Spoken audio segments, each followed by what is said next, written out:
That's buzzing away in trade. The Nifty FMCG is up 1%. And among that, the top gainers coming in, Nestle India. This is, we're seeing the numbers reported by the company. How are they looking like? What is it versus our expectations? We have Mangalam now, who's joining in with us to give us details on this front. Afternoon, Mangalam.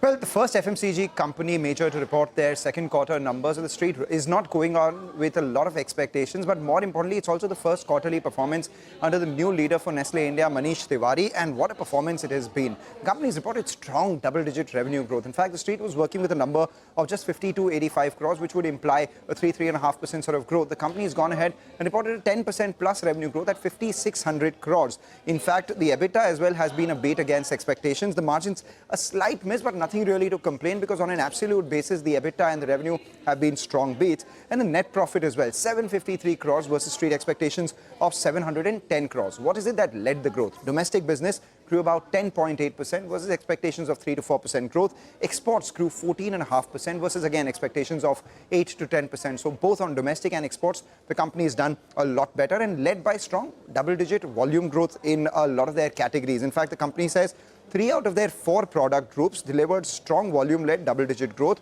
And there was distribution expansion in products like KitKat, which aided volume, especially in the rural markets. We've been talking about how rural and T2 are doing a lot better this time around. Even Munch and Milky Bar did well. Pet food business reported high double-digit growth. In fact, the best ever since incorporation of that business into Nestle itself. The only near-term worry, so to say, is the gross margins. They compressed about 230 basis points. The street was working with a number of an 80 to 100 basis points compression, but nothing really to worry about there, because milk prices are expected to soften after the festive season. Coffee prices also expected to stabilize, if not fall, and edible oil prices are the only ones which are likely to remain firm. We are seeing some moderation in cocoa prices as well. So all these factors doing extremely well.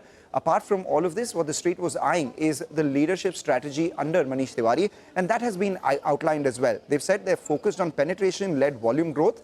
In fact, they will invest in growth, accelerating investments in both brands as well as manufacturing capacities.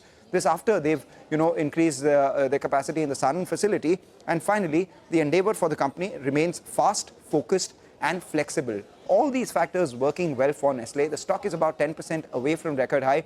Did well in yesterday's session, is doing well today as well. Trades at a premium to the FMCG sector, but if it continues this kind of outperformance, there's no reason to believe that this premium won't be justified.